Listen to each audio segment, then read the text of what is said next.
तुम खुद गर्ज हो तो ज़ाहिर है कि जो बहुत बुरी डेफिनेशन है जो किसी को कही जाती है। लड़कियों को भी कहा जा सकता है, लड़कियों को भी कहा जा सकता है। क्या खुद गर्ज होना किसी जगह बायसे इज्जत भी हो सकता है?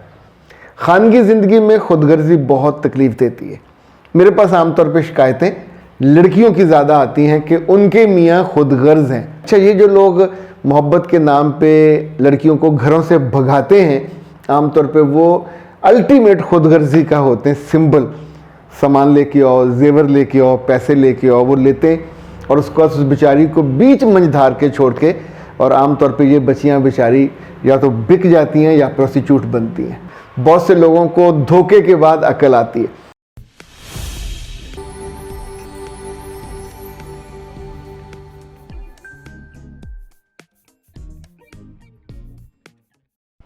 बिस्मिल्लाहिर्रहमानिर्रहीम। खातिन हज़रात, मैं हूं अख्तर अब्बास और आप सबको मेरा सलाम पहुंचे। जिस तौर पे अच्छे दिनों के बीच में बुरे दिन होते हैं, ऐसे अच्छे लोगों के बीच में बुरे लोग भी आ जाते हैं। और कभी उनमें से किसी को ये सुनना पड़े कि तुम खुद गर्ज हो, तो ज़ाहिर है कि जो बहुत बुरी डेफिनेशन है जो किसी को कही जाती है। लड़कियों को भी कहा जा सकता है, लड़कियों को भी कहा जा सकता है, पर हम में से मानता कोई नहीं है। मैंने सोचा आज कुछ सवाल इस तरह के उन पर हम बात करें। लेकिन क्या खुद गर्ज होना किसी जगह बायसे इज्जत भी हो सकता है? कोई किसी भी उम्र में खुद गर्जी करे तो इसका मतलब होगा ही इज़ वेरी सेल्फिश। ये सिर्फ अपना फ़ायदा देखता है, अपने बारे में सोचता है। खाना खाने के वक्त आएगा तो उसे ये नहीं होगा गर्ज कि उसके इज़्ज़ा वकार या उसके अपने प्यारे वो किस हालत में है। खुद उसका अपना फोकस होगा और अपने ही फ़ायदे का वो काम करेगा। इसी तौर पे सफ़र में हो, किसी ऑफिस में हो, बहुत से लोग हैं जो दूसरों का फ़ायदा उठाते हैं और उसके बाद उनको जैसे यूज्ड टिश्यू पेपर होता है उसको फेंक के चले जाते हैं। बहुत से लोग हैं जो अफसरों से काम लेते हैं और उस वक्त उनसे अच्छे बन के काम ले लेते हैं, और बाद में जब बुरा वक्त आता है तो वो सज़ाएँ उनको भुगतनी पड़ती है। तब उनकी खुदगर्जी वो वहाँ मुड़ के भी नहीं देखते, ये भी नहीं बताते कि मैं इससे जानता पहचानता भी हूँ। खानगी ज़िंदगी में खुदगर्जी बहुत तकलीफ़ देती है। मेरे पास आमतौर पे शिकायतें लड़कियों की ज़्यादा आती हैं कि उनके मियाँ खुदगर्ज हैं। कभी कभी मियों की शिकायत भी आती है कि उसकी बीवी खुदगर्ज है। दोनों को, चाहे वो लड़का हो चाहे वो लड़की हो, ऐसा नहीं है कि बर्दाश्त इस मामले में ज़्यादा हो। दुख ज़्यादा होता है, तकलीफ़ ज़्यादा होती है। एकदम से लोगों को देखने का जो नुक्ता निगाह है वो बदल जाता है। फ़र्क कहती है कि मेरा शौहर बहुत खुदगर्ज है और अपने मतलब के लिए उसने मुझसे शादी की, मुझे एक घर मिला था, उसने वो अपने नाम लगवा लिया प्यार से, और अब वो उसने मुझे अकेला छोड़ दिया है और मैं बड़ी मुश्किल से ज़िंदगी गुजार रही हूँ। इसी तौर पे कुछ और सवाल भी हैं जो शौहरों की खुदगर्जी या उन्होंने कुछ चीज़ें। अच्छा, ये जो लोग मोहब्बत के नाम पे लड़कियों को घरों से भगाते हैं, आमतौर पे वो अल्टीमेट खुदगर्जी का होते हैं सिंबल। सामान लेके आओ, जेवर लेके आओ, पैसे लेके आओ, वो लेते हैं और उसको उस बेचारी को बीच मंझधार के छोड़ के, और आमतौर पे ये बच्चियां बेचारी या तो बिक जाती हैं या प्रोस्टिट्यूट बनती हैं। उसकी उस बदबख्त की खुदगर्जी की वजह से उसने अपना फ़ायदा उठाया, जिस्मानी फ़ायदा उठाया, माली फ़ायदा उठाया। तो ऐसे में किसी खातून को खुदगर्ज बंदों से बचने के लिए क्या करना चाहिए? अगर ये रिश्ता सर पे आई जाए तो उससे कैसे बचा जाए? पहले तो आपको मैं एक अच्छा सा शेर सुनाता हूँ। किसी ने धूल के आंखों में झोंकी, किसी ने धूल के आंखों में झोंकी, मैं पहले से बेहतर देखता हूँ या देखती हूँ, कर लीजिए। इनफैक्ट जब कोई हमें धोखा देता है तो सिर्फ ऐसा नहीं होता कि हमें दुख होता है, तकलीफ़ होती है, ऐसा भी होता है हमें अकल भी आ जाती है। बहुत से लोगों को धोखे के बाद अकल आती है। लाइक ये वाला जो मामला है इस बच्ची के साथ हुआ, इस पे बात करने से पहले एक और बड़ा अच्छा शेर है कि पत्तों को छोड़ देता है अक्सर खज़ां के वक्त, खुदगर्ज ही कुछ ऐसी, खुदगर्जी ही कुछ ऐसी यहाँ हर शजर में है। अच्छा, ये खुदगर्जी नहीं है, ये तो जिबिल्लत है। यानी ये वाली जो खुदगर्जी मर्दों में आप इस तरह की ढूंढ रहे हैं, ये बचपन में नहीं होती। थोड़ा बड़ा होते हुए भी आमतौर पे बच्चे आपस में बैठ के मिलते हैं, लड़ते हैं, खाते हैं, चीज़ें शेयर करते हैं, वहाँ भी खुदगर्जी नहीं होती। जैसे जैसे अकल आती है और इंसान सेल्फ सेंटर्ड होता जाता है, सिर्फ अपने मफाद का सोचता है, दूसरे के नुकसान के बारे में नहीं सोचता। लाइक यहाँ कहा जाता है कि लोग अपने 1 रुपए के फ़ायदे के लिए दूसरे का 1 लाख का नुकसान कर देते हैं। इसी तौर पे लोग अपने फ़ायदे के लिए अपने रिश्ते का, उस बच्ची का, उसकी ज़िंदगी का, उसके मुस्तकबिल का सत्यानाश नहीं सवा सत्यानाश कर देते हैं। ऐसे केसेस में हर लड़की को थोड़ा अक्लमंद होना चाहिए। खुद गर्ज आदमी के माथे पर नहीं लिखा होता, उसके अमल से ज़ाहिर होता है, उसके किरदार से ज़ाहिर होता है, उसके तर्ज़-ए-अमल, वो ज़ोर ज़ोर से बोलता है कि उसकी इंटेंशन क्या है। उस इंटेंशन को अगर आप समझना शुरू कर दो, देखें जैसे आप बड़ी ईद पे बकरे पालते हैं, जब भेड़ पालते हैं, वो जो मेंढा होता है वो खड़ा हो आराम से, तो आप उसकी तरफ देख रहे हैं, अब उसकी इंटेंशन आराम करने की है तो आपको पता चल जाता है।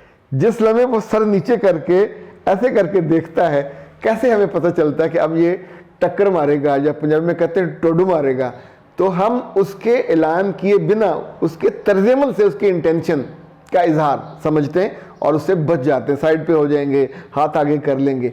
अब जो मर्द, मैं बहुत अरसे से ये बात बच्चियों से कह रहा हूँ, उनके वालिदैन से भी कह रहा हूँ, जब अपनी बेटियों को आपको तोहफा देते हो, ख़ास तौर पे बड़ा घर का, गाड़ी का, मत ऐलान कीजिए, ये बच्चियों के लिए नुकसान का बायस बनता है।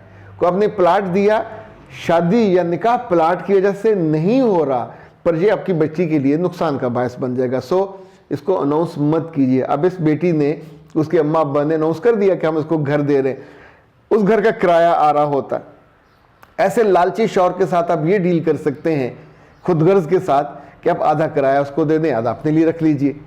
जब तक उसको किराया मिलता रहेगा, उसका जो लालच है वो नीचे रहेगा और वो आपको ज़्यादा नुकसान पहुंचाने से थोड़ा अवॉइड करेगा कि ये तो फ़ायदा हो रहा है, अंडा तो मिल रहा है, मुर्गी ना ज़िबा करो। लेकिन जब आप उसके कहने पे अपना असासा, अपना घर उसके नाम करोगे, इसकी कोई लॉजिक नहीं है। अब अपने बच्चों के नाम भी मत करो। अल्लाह खैर करे, अल्लाह आपको ज़िंदगी दे। तरसने और बुरे हाल में जीने से बहुत बेहतर है कि जो आपकी स्ट्रेंथ है, जो आपका असासा है, आपके नाम पे रहे। आप जब फौत हो जाओगे तो विरासत अपने आप बट जाएगी, ये अब साथ लेके आपकी कब्र में नहीं जाएगा। लेकिन ज़िंदगी में जब आप अपने हाथों से दे देते हो तो फिर नुकसान होता है। इस बच्ची को ये गलती नहीं करनी चाहिए थी। वो घर इसके अपने नाम रहना चाहिए था, मियाँ के नाम किसी तौर पे नहीं जाना चाहिए था। आप उसे कहते जब बच्चे बड़े होंगे बच्चों के नाम कर देंगे, यानी घर वहाँ किराया दे रहा है तो क्या मियाँ के नाम करने से ज़्यादा किराया देने लगेगा? ये इंटेंशन गलत है। ये जो पेडू है, टक्कर मारने आ रहा है, आपको नुकसान पहुंचाता है। नुकसान पहुंचने के बाद अब ये बच्ची अकेली है। अच्छा, ये याद रखिएगा, ये खुदगर्जी आपके भाइयों में भी हो सकती है। कुछ सगा भाई भी आपसे कह के अपने नाम करा सकता है कि अच्छा बाहर की डीलिंग है मर्दों से, जब तुम्हें ज़रूरत होगी तुम्हारे नाम कर देंगे। Don't do that. इसी तौर पे जो जो चीज़ें आपकी हैं, जब कोई दूसरा उनके बारे में, लाइक बहुत सारी ख़वातीन आपसे जेवर ले लेती हैं फिर वापस नहीं करती, आपके सगों में से होती हैं, और अपना मुफाद निकलने के बाद वो उसे गुम होने का ड्रामा कर देंगी। अच्छा आता है तुम पीछे ही पड़ गई हो, तो अब आपको शर्मिंदगी होना शुरू हो जाएगी। तब हम कहते हैं इतनी खुदगर्ज है, अपना काम तो निकल गया, मेरी दफ़ा बारी आई तो बिल्कुल चिट्टा जवाब दे देते। ज़िंदगी में धोखों से बचना है, खुदगर्ज लोगों से बचना है, तो शिकवे शिकायत से ये मसला हल नहीं होता, ये अकल से हल होगा। और एक सबसे अहम ये कि जब भी इस तरह की कोई चीज़ हो, अपने वजूद को, अपने आप को, अपनी दौलत को, अपने असासे को सोने रब के हवाले किया करके, अल्लाह मैं कमज़ोर, मेरे तो बस में नहीं है, इन शैतानों या बुरी नीयत के लोगों या मर्दों या आपके अजीज़ों, कोई भी ये हो सकता है, इनसे मुझको, इनके शर से, इनकी खुदगर्जी से मुझे बचा। क्योंकि जो बाद में रोना है, जो बाद का दुखी होना है, ये इनफैक्ट उस बुरे लम्हे से आपको निकलने नहीं देता, वो नुकसान आपको फिर जीने भी नहीं देता। हज़रत एक टूल याद रखिएगा, खुदगर्ज लोगों को पहचानने का एक आसान सा टूल है। ये बार बार आपके सामने आते हैं, आपके अगर सगे हों तो, जब तक इनका मुफाद आपसे जुड़ा होता है तो ये बड़े मीठे बन जाएंगे। जो ही इनका काम हो जाएगा, आपको धोखा इन्होंने दे लिया, आपसे मुफाद हासिल कर लिया, ये एकदम से वो मुर्ग बादनुमा हो जाते हैं, इनकी शक्ल ही बदल जाती है। इनफैक्ट ज़िंदगी में कभी लोगों पे अंधा एतबार और एतमाद करने से पहले ये सोचिएगा कि अगर उसके बाद धोखा हो गया तो फिर कहाँ, किसके हाथ पे सर रख के रोएंगे और उस वक्त आम तौर पे कुछ चुप कराने भी नहीं आता। लोग आपसे ही कहेंगे कि आपने कम अकली की और बेअकली की। ये जो खुदगर्ज लोग होते हैं, अगर मियाँ भी हैं तो अकेले नहीं होते, इनके आसपास के लोग, इनके ख़ानदान के लोग भी इनके साथ उस में हलाशेरी वाले देने वाले भी होते हैं और उनको हेल्पर भी वहीं से मिल जाते हैं। अल्लाह ना करे कभी किसी को हो, लेकिन ख़वातीन को बतौर ख़ास इस मामले में कॉन्शियस रहना चाहिए, विजिलेंट रहना चाहिए कि दूसरों की इंटेंशन, दूसरों की नज़र, दूसरों के तर्ज़ अमल और दूसरों का जो किरदार है, अगर उसमें खुदगर्जी आपको बार बार उसका वास्ता पड़ता है तो बिल्कुल आपको अपने आगे शील्ड्स और एहतियात और अकल का ज़्यादा इस्तेमाल करना चाहिए। अख्तर अब्बास को दीजिए इजाज़त। अस्सलाम वालेकुम।